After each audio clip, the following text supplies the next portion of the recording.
Hi, everybody. Welcome back to the Faculty Factory podcast. I'm Kim Skorupski, and today on the podcast is Dr. Elizabeth Ellinas. Hi, Libby. Hi, Kimberly. Nice to be here. Well, Dr. Libby Ellinas joins us today thanks to Dr. Jennifer Apps. And you may remember listening to a recent podcast episode with Jennifer on mental load.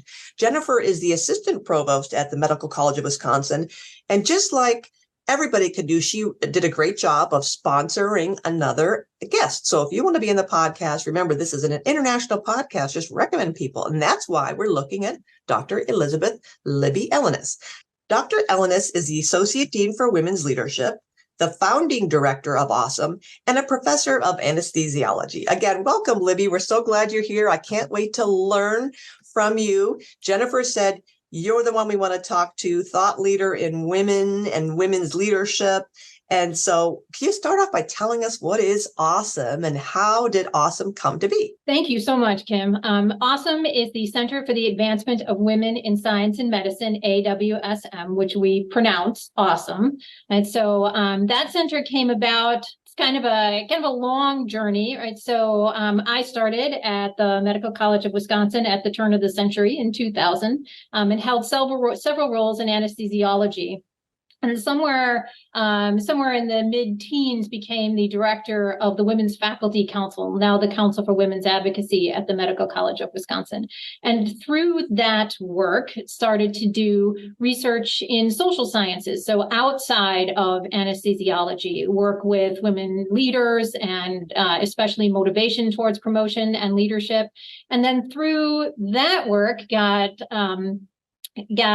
associated with faculty affairs, went to ELAM, Executive Leadership in Academic Medicine. And then my ELAM project was to start a Center for Women's Leadership, which eventually became the Center for the Advancement of Women in Science and Medicine. So I am thrilled to have my dream job, which I credit to lots of different things, both our dean, Joe Kirshner, and to the ELAM fellowship. This is another great example of how you just described a career starting off as an anesthesiologist. I'm betting you never envisioned when you were finishing up all your training and got your first faculty appointment that someday I'm going to be a dean for women. But it just goes to show you that when your heart calls you somewhere. And I mean, maybe you could tell us a little bit about how the interest in women's motivation and promotions popped in your head one day. But it's a great example of how when these just ideas pop, and if we just kind of pause and take a moment to, be curious, I wonder why I keep thinking about this or why this interests me, and then how that developed into an opportunity and probably talking to people and talking to your mentors or your peer mentors, and that led you to ELAM, and that led you to this, awesome program, and here you are. So all started when can you remember, Libby, the time when you were like, I want to start doing social research on what motivates women to get promoted? How did that come up? I think so. I have always been interested in women, why women do things, why people think things about women. I mean, from back things I can think about in high school where, my teachers would suggest that I wasn't going to continue to excel even in that realm. They were wrong, and then, building on all of those sorts of things through my career in anesthesiology was, exclusively or nearly exclusively on labor and delivery. So I've been really interested in empowering women through the birth process, women students, women fellows, and watching some of the things that women fellows would choose to do or choose not to do as they were wrestling with their careers and career choices, and then getting involved with the Women's Faculty Council and being really interested again in why really women make the choices that they do, and having a chance collaboration with some folks from the University of Wisconsin in Milwaukee who came and said, is anyone interested in doing some research in medicine that we've been doing in engineering? And that was with Dr. Naja Fouad from the UW Milwaukee. And I was like, yes, I do, and so that started a collaboration that started this social science research bent. And I ended up getting a master's from their program in statistics and measurement, and, snowball. And here we are, right? So much later. So sometimes I certainly don't advocate saying yes to everything, but sometimes saying yes to the right thing will, turn your career in a direction that turns out to be beneficial for you. I love that chance collaboration, but what is that saying that fortune favors the prepared? Fortune favors the bold is the bold? Fortune the favors the bold. And I was just thinking that chance collaboration, as you described it so humbly, wouldn't have happened if you weren't on the Women's Faculty Council. I mean, your involvement in Women's Faculty Council what led you to meeting these other folks, correct? That is correct. So how did you get on the Women's Faculty Council? I mean, were you running around going, hey, is there a faculty council? Hey, is there a Women's Faculty Council? Or did you say we should start one? Or how did you get on that step? So it's still today, you apply to be on the Women's Faculty Council. And really at that point, I was kind of an angry faculty member, I was like, about various things, railing against the system. Yes, exactly. And so I applied to them and did eventually get on, not the first try, but eventually get on the Women's Faculty Council, and then became chair of the council. And then the folks from UWM came to the council and said, would you like to collaborate? And that's how we ended up there. Through the council, I got involved in faculty affairs. Through faculty affairs, I got involved with ELAM. Through ELAM, I then did this. So it's, it's a little bit of a lived in the house that Jack built kind of thing. But that is such a great lesson. Thank you, Libby, for sharing this. And you said two really great things. I talked about things that we all struggle with. You said you were an angry faculty member, and you also said that you didn't get on the council. So you had a failure. So anger and failure, so anger and disappointment did not thwart you. In fact, it inspired you and lit that fire. You didn't give up. So what I'm trying to give a lesson here that you've just, shared with all of us is that sometimes when we feel this disgruntled dissatisfaction, this anger, and then why are things the way they are, taking that into action and turning it into, okay, we can complain, we can whine and moan and protest, and let's fix it. So you turn that dissatisfaction into action, and then you also weren't thwarted by them saying, no, sorry, Dr. Ellinas, not this time around. You could have been like, well, I tried.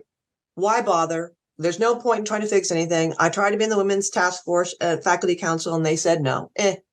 So two opportunities of where you persevere. Can you remember those times? Were you kind of like, I'm going to take my toys and go home.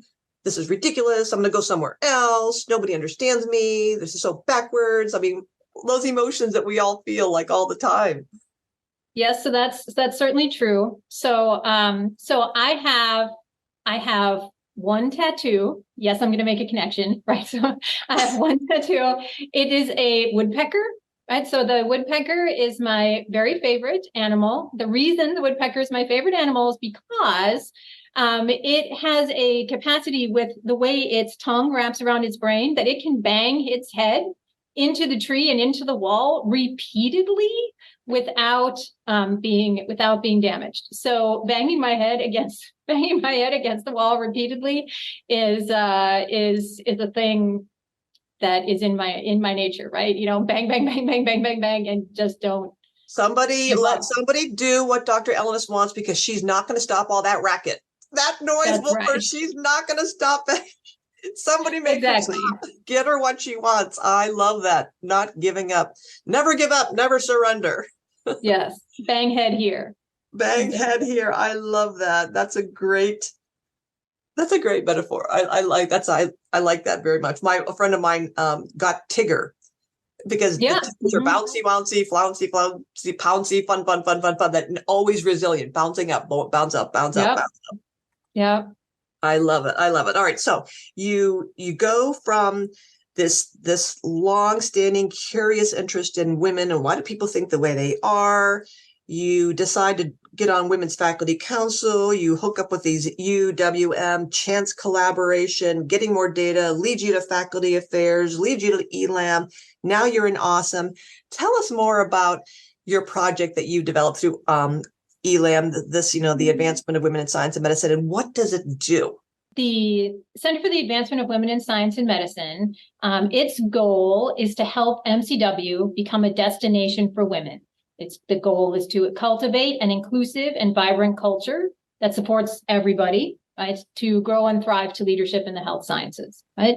And so what do we mean when we say MCW will be a destination for women? Basically, it means that women are respected and affirmed for their talents and ambitions and achievements, and encouraged to pursue any pathway they want in academic medicine that supports personal and professional excellence.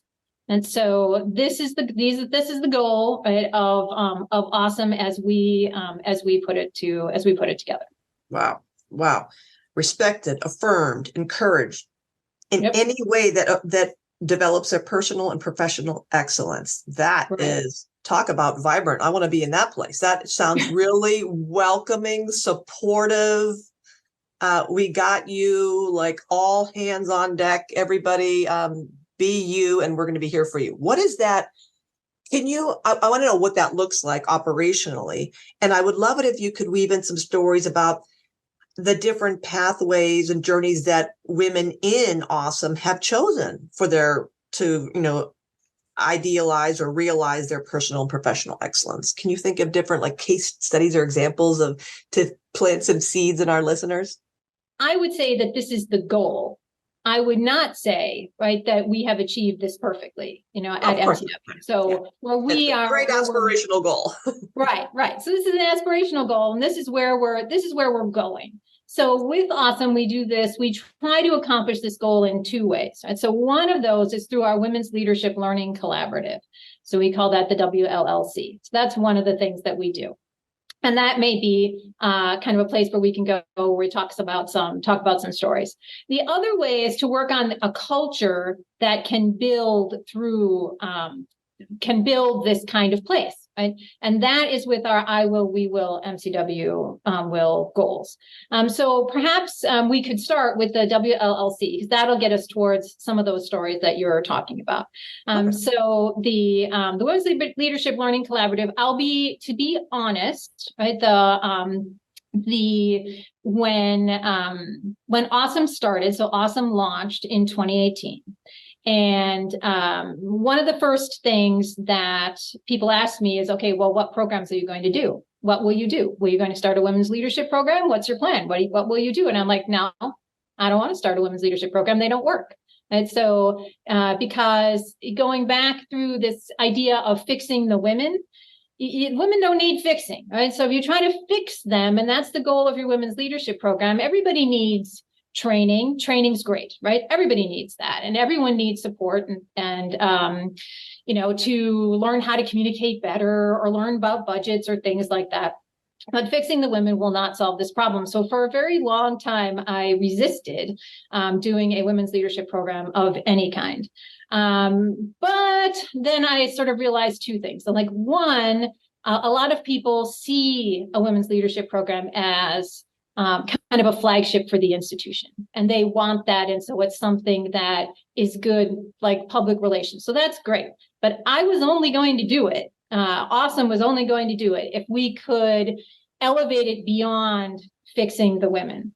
So the goal of the program, and in fact, your institution, Barb Fivish's work around that does exactly this too, is to be able to build a community. Can you build a community that can work collaboratively to stand on each other's shoulders and be like an old girls network, for lack of a better kind of phrase, right, for it?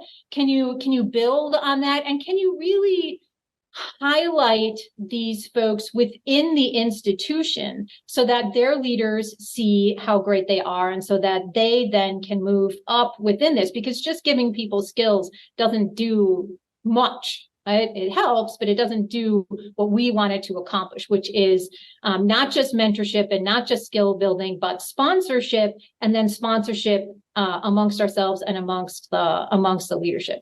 So the Women's Leadership Learning Collaborative works towards those things.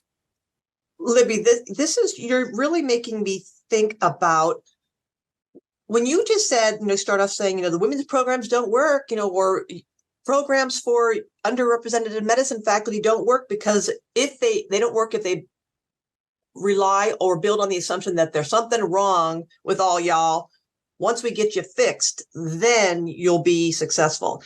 So, but then you pivoted and you said, however, recognizing that these programs can be flagship programs used to recruit and retain faculty, and certainly building community, highlighting work and sponsorship. That's where you made me think of, in this industry, in academic medicine, particularly, so not even, I was going to say in academia, no, because in academic medicine particularly, we don't have organic, natural opportunities like in other industries of going out on the golf course or going out to happy hours. And I'm sure people are like, well, I go to happy hour, but when I'm thinking, and I'm in my late 50s, so I'm thinking of maybe old TV shows where after work, the guys would go hit the golf course, or during lunch hour, the guys would go play tennis, and on those, and go to happy hours or go to the bar at the end of the workday.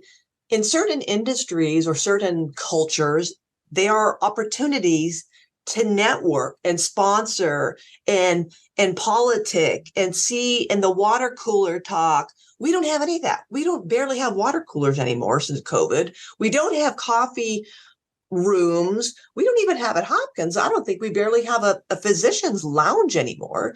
So there are no real places for people to build community.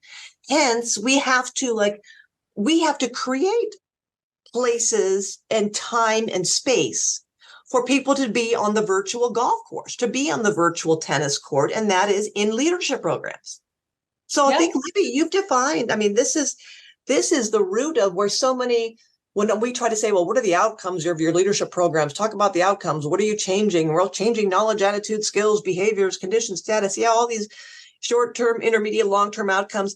Women and our co-ed programs also say what they love best about it, networking. They love the component of being in a room with other people like them who share their stressors, anxieties, the burdens, who get it. They get the experience. So like, exhale. I'm not the only one who fill in the blank.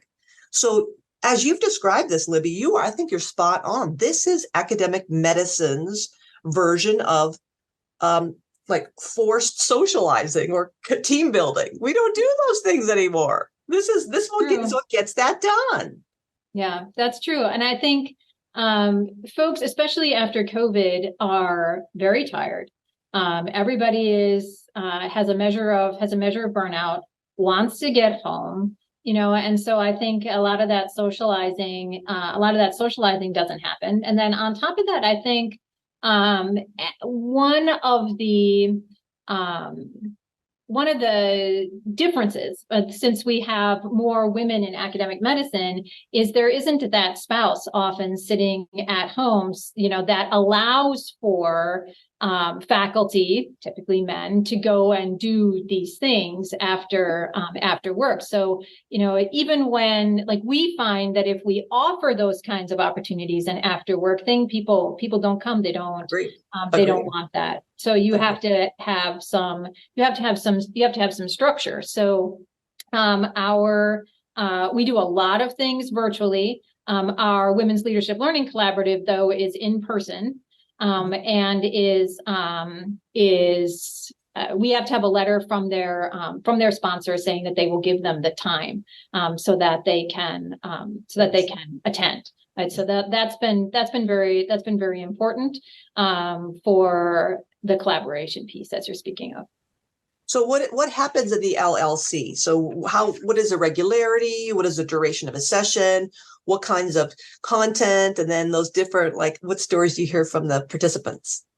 Right. So we launched our pilot in February of 2020. And so you can imagine what happened to our pilot, right? So in March of 2020, there was COVID. And so our pilot went actually 2 years because folks were really looking for we're looking for opportunities. We fell back during COVID when the virtual world to having a sort of one-way kind of piece, and saw that folks are really looking for collaboration.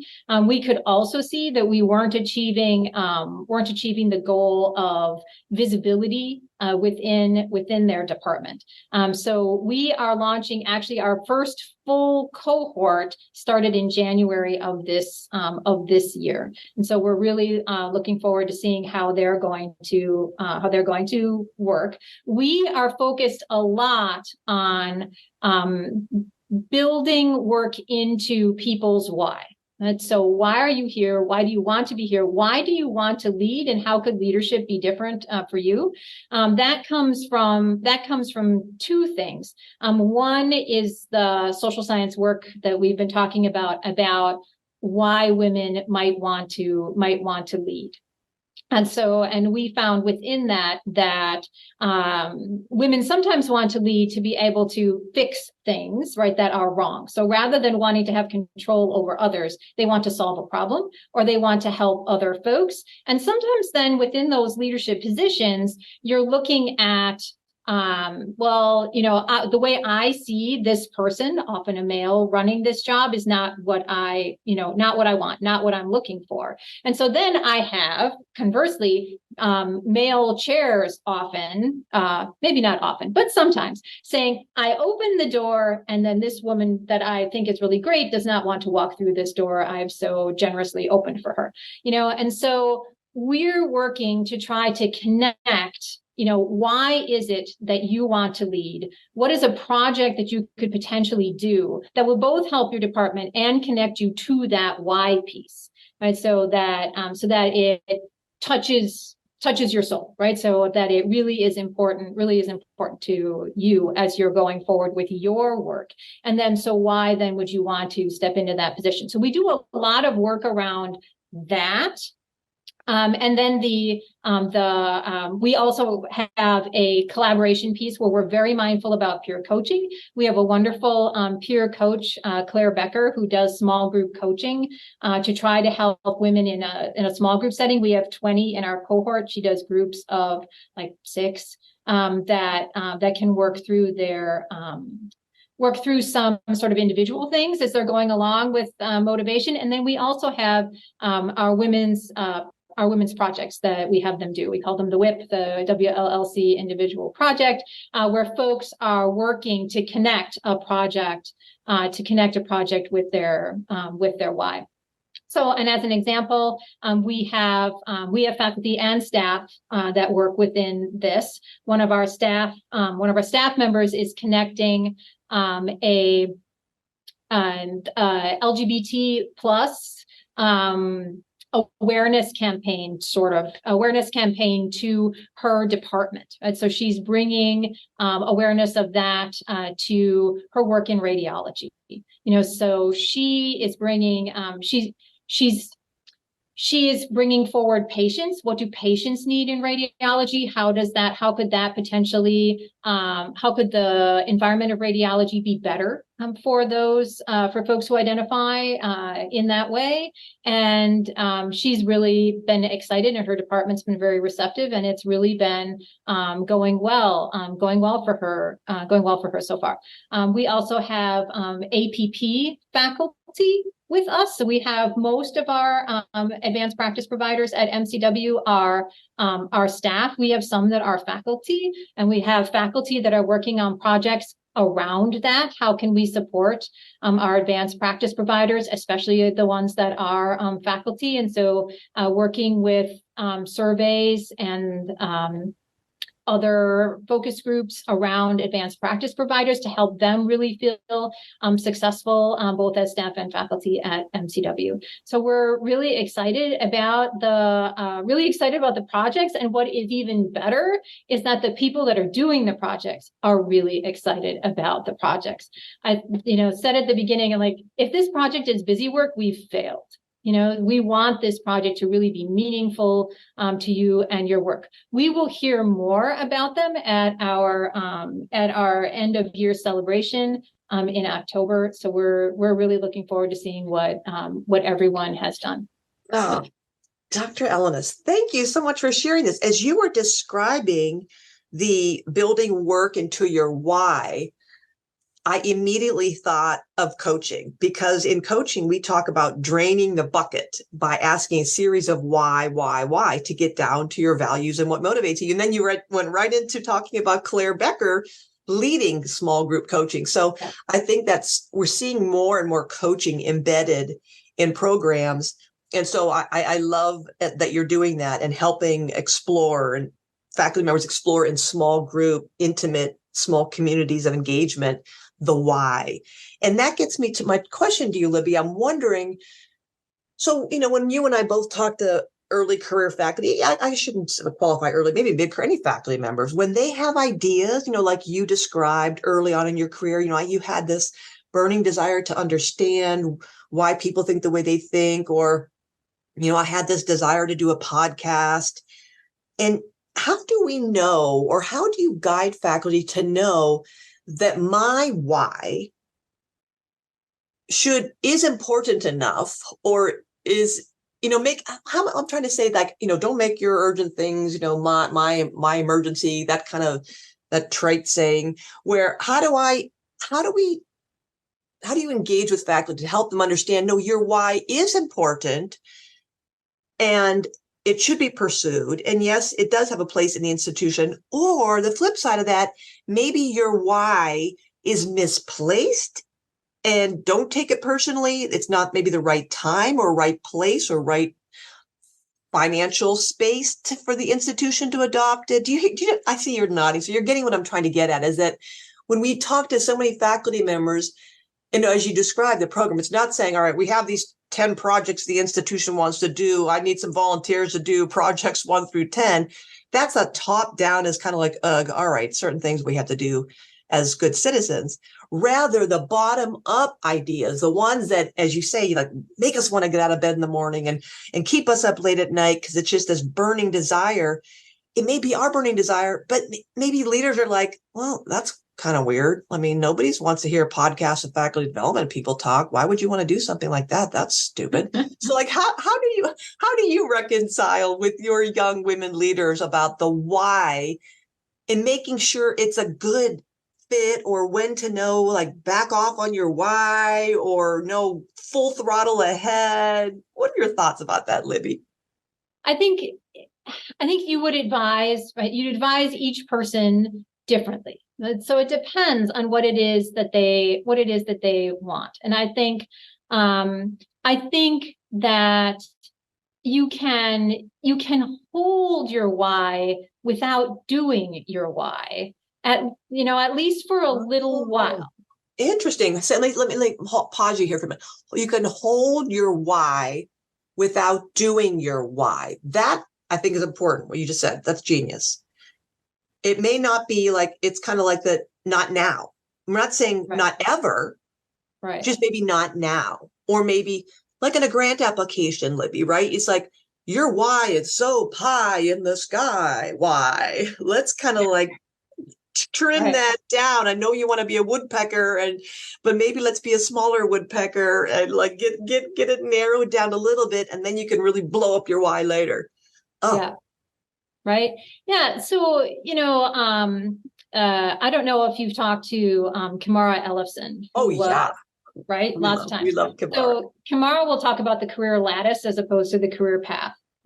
And she, so sometimes within your why, you can take kind of a sidestep towards your why, or a baby step towards your why, and think about whether that seems to even continue to be the right direction for you. Is this where you want to go? So you can think about going about your why that way, right? And at some point, being able to make a shift towards your why, leaving yourself open to possibilities that are tangential to your why, that's something I'm sure you've had folks on the podcast talk about, saying yes by saying no and things like that.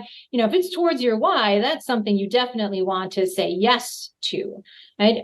Talk to others that seem to be doing things around your why so that you can learn how they got to where they are and whether they had some obstacles towards putting this together that could be helpful to you in terms of getting over those. And, eventually it could be that they will need to make a shift in some direction, whether that is to a different institution, something thinking about the different department, leaving their clinical work altogether so that they can go and do this why either within their institution, in a different institution or something like that. So taking steps toward it. I rarely advise doing something kind of rash, right? So while I'll say don't take no for an answer, you're also, be sure not to do something too quickly, right? So you can sit with your why for a little while and see whether an opportunity will open up.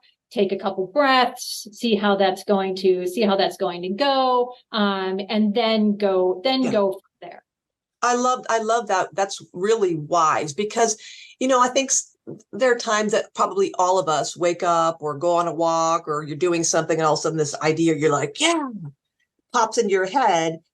You write it down, you get all excited about it, and then you let it sit for a minute, just probably like any paper or any grant application or any project. And then you come back to it and you're like, well, maybe that's a little bit, I don't know what I was thinking, that we get all caught up in the emotions of something, and which can be good, like this cycle of contagion. And you talk to people and you have this vision and you build the whole thing up. And then when you start taking that pause, that moment, all right, how would we do this? You realize, okay, that's maybe too big of a bite. So if upon consultation with my mentors and my closest allies and my team and the literature, I still feel strongly after a period of time of sitting on my why, hanging out with my why, that you do it methodically, like we do any kind of science. We do it very, stepwise fashion. And like you're saying, the lattice work with Kamara, jog a little left, jog a little right. And then, that may be a point where you're like, nah, I've come this far, and that's maybe as far as I'm meant to come on this. Somebody else may pick up the baton and go further, because now I'm shifting somewhere else. Or we're going to put this little why to, this little woodpecker's going to take a little rest, and we'll come back to him, and maybe he's going to sit there and dormant for a while, and then you circle on back to him X number of days, weeks, months, years later, and reactivate. So I think that's really wise to think about the why in the why. Yes. Super good. So why don't you tell us a little bit about the culture? I'd love to learn more. You said that, there's two parts to this, not only the Leadership Learning Collaborative and this model, but then what is this culture you're trying to create or reinforce, the I will, we will? What is that? As I said, we have two arms, right, of the things we do at AWSM. One is the Women's Leadership Learning Collaborative, and the other one is our I Will initiatives, which are culture initiatives working towards building a culture where everyone can thrive at MCW.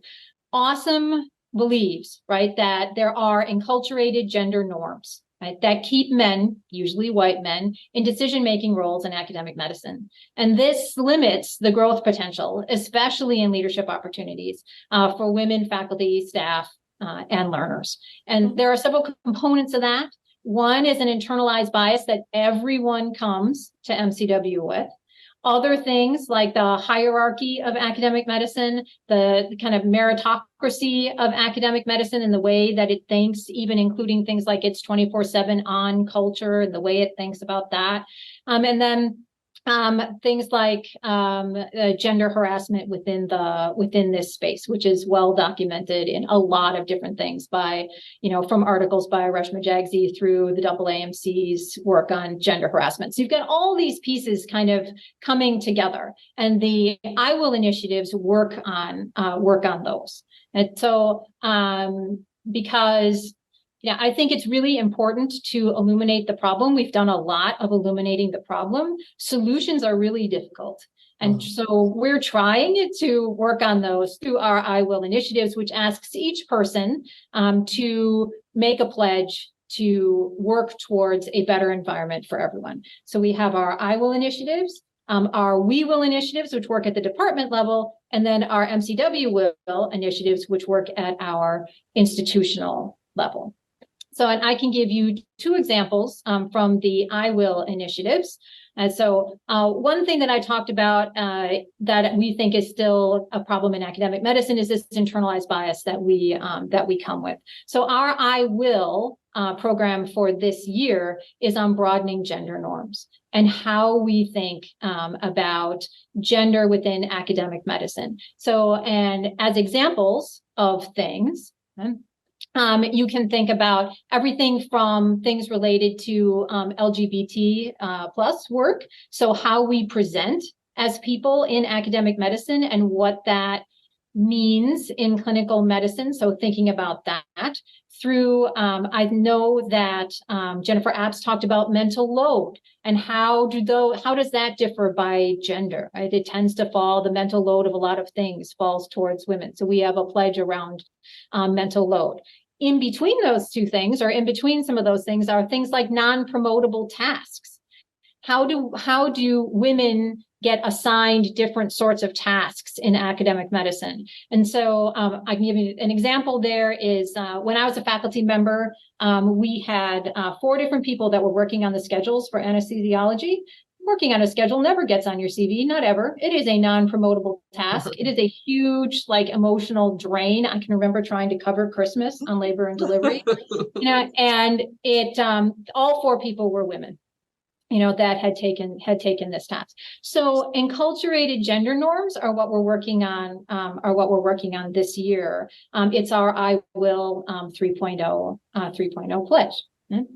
Moving into next year, we're going to work on the gender harassment and bullying piece. And so we're planning for that now. How can we move the lever on that? As you are aware, I'm sure, there's lots of documentation about not necessarily sexual harassment, but more gender harassment, put downs because of gender, those sorts of kind of low level, bottom of the iceberg kinds of stuff.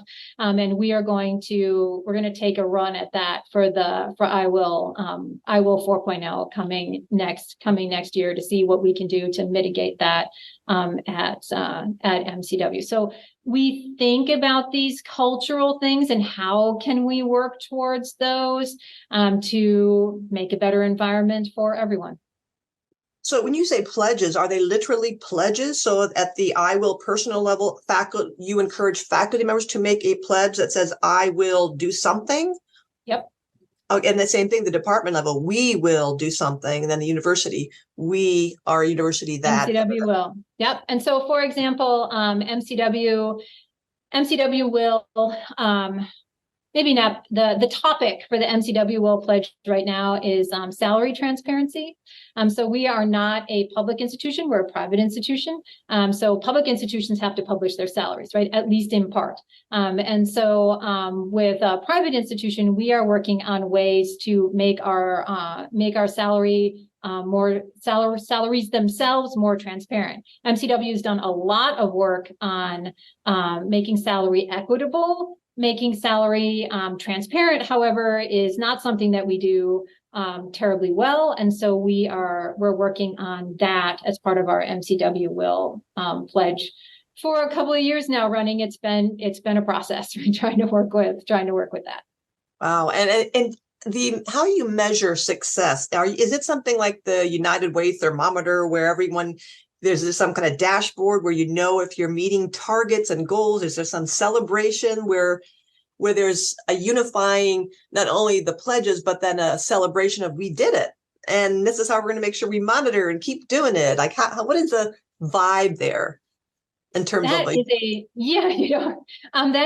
is a really good question. So in our first campaign, when we first worked with it, we were looking for to get enough folks to meet early adopters, right? So our early adopters, as you're thinking about adopting a technology, and how can you think about getting like 10 or 12% of the faculty to adopt a pledge? And we did have a kind of thermometer to try to achieve that. It has been a bit more difficult to have that kind of engagement as we're going forward. I think, again, folks are, tired working with COVID, all of those sorts of things, which is why our IWIL 4.0 is kind of going to move towards working with departments. Mm-hmm. One of the things that's been really interesting regarding the feedback that we've had about the campaigns is, well, myself working alone, making an IWIL pledge, no matter what it is that I do, I can't do it. I can't do it by myself. So to try to work with departments in the moving towards more of a we will work. So we do work on scales, right, in that social science work to see if people feel a bit more empowered. We have engagement surveys that we look at to see if folks are feeling more engaged or better around our environment. And then, there's count data, to see how many departments school engage in different things. So we have a number of different sources that we look at for that. Well, I can imagine this sounds so fun, Libby. I'm thinking of back again in olden days when centers or departments or divisions or floors in a building would compete on the like fitness things, or how many when those apps, those step things. Yep. How many steps? People would wear those things. I forget what they're called, but when those first came out, how many steps are you getting, or how much water you're drinking, or getting rid of the vending machine candy bars. I mean, all those kind of initiatives where people compete, but it's a lot easier to say, I want to be healthy in my department if everybody else is we, because it's hard if I'm going to say I'm going to not eat candy bars if in my kitchenette in the hallway it's chock full of junk food. So rather let's all do it together. Let's all go for a walk around the park, and we're competing against, Department XYZ. And so that does make building community. There's secondary benefits of that, that you get to know people, you build the team, you feel like you're not alone. And that generates some excitement, enthusiasm, and the celebration, because we do so little, I think, celebrating in academic medicine. Everything is just so, especially on the heels of pandemic, so dark and, stressed and pressurized. So I can envision the IWIL 4.0 and everybody rallying together on something, honestly, like with integrity, like voting on something, and really getting everybody engaged, and then having celebratory events that would kind of generate that and that enthusiasm and kind of make it circular. I think it's super fun. Yes. And I think it is so critical, is what I see happening sometimes. And I don't think this is just MCW, is that, leadership wants things to be better. They want to do better. Leadership will promote something as a solution to a problem. And then you can promote the solution all you want. But if folks don't want that as the solution, then they won't adopt that, no matter what it is or how much leadership support you have. So leadership support is really important, because if you don't have leadership support, you're done. But it's not enough to have leadership support. So going into the different departments is definitely part of what we're thinking about, because you need the department to say, yes, this is a problem, and yes, this is how we want to solve this problem, because then you can go and say, okay, well, we're going to have a cup of coffee conversation. You said you wanted it, so here it is, that because that's how you wanted to solve, right? So I think that's so important. So you're getting exactly to it, right? That if you do it together, as opposed to the solution suggested for you, or worse, imposed upon you, then you won't be as receptive. You won't be as receptive to it, and the problem won't change. Right. You're making me think, Libby. Also, I was just talking to somebody who, she was so frustrated because despite her best intentions in the operating room of trying to come up with a better process of preparing for the certain procedure, she said, I can do anything I want and have the system, but when I come into the surgery the next day, I have to reinvent it because it's not systematized. It's not adopted by the culture there, that my team knows that this is the way I want to work. But if I don't have someone the next day is not my same team member, the checklist doesn't make sense. I'm reinventing the wheel and re-educating every time. And it's maddening. So that's the example of, I think, a corollary to that. It's one thing to have a personal desire, a personal why, but unless it can be connected to a bigger why, and then you can sell the why together, it leads to that burnout. It leads to that frustration of like, are you kidding me? Why do I bother trying to do this? I take one step forward and two steps back. I'm the woodpecker, and it's not, but I'm not getting any traction here. I'm trying to peck into something like steel. Yes, exactly. That's exactly the case. All right. So how can you build consensus? How can you either, if it's your why, how can you speak to something in a way that makes sense to other people and doesn't just make sense to you? Show them why it's also their why, right? Right. And then you can start to build something that people are more receptive to, as you're saying, right, in the ORs. I love it. And I love how you've embedded the coaching in that, because that really gets at the micro personal level, the group coaching level, of the pod of women in the leadership program, and then the department. Like you're really pulling that thread, the why thread, through all levels: person level, department level, school level, institution. That's how we do things. So, I mean, I like how you really have that theme through everything you do at MCW. Fantastic work. Thank you very much. We try hard.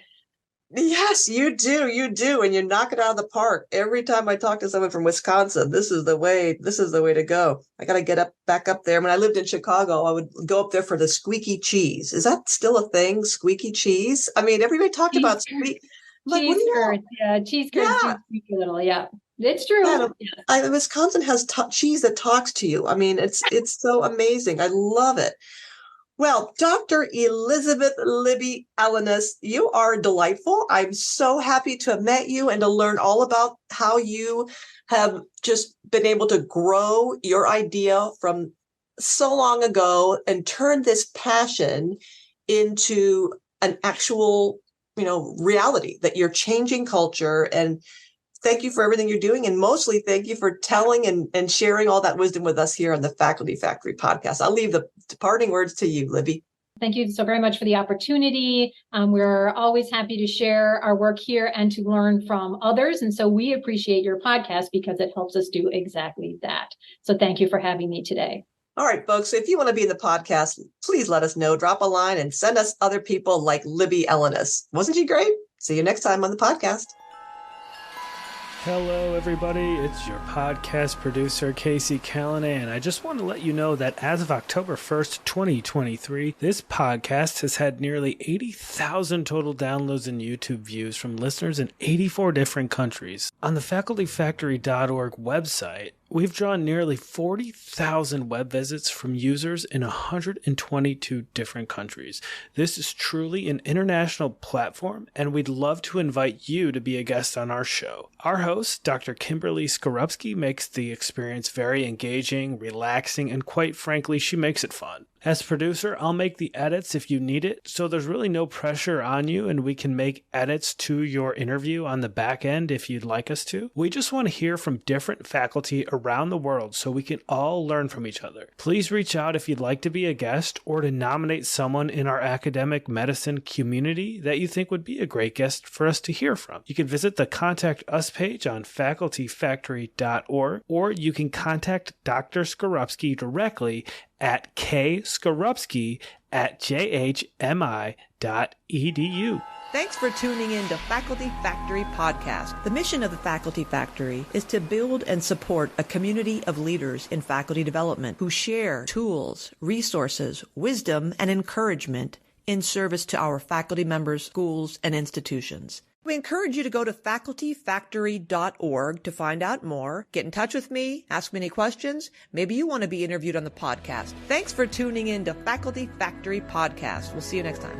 The Faculty Factory podcast and website is sponsored by the Johns Hopkins University School of Medicine Office of Faculty. For more information, Visit facultyfactory.org.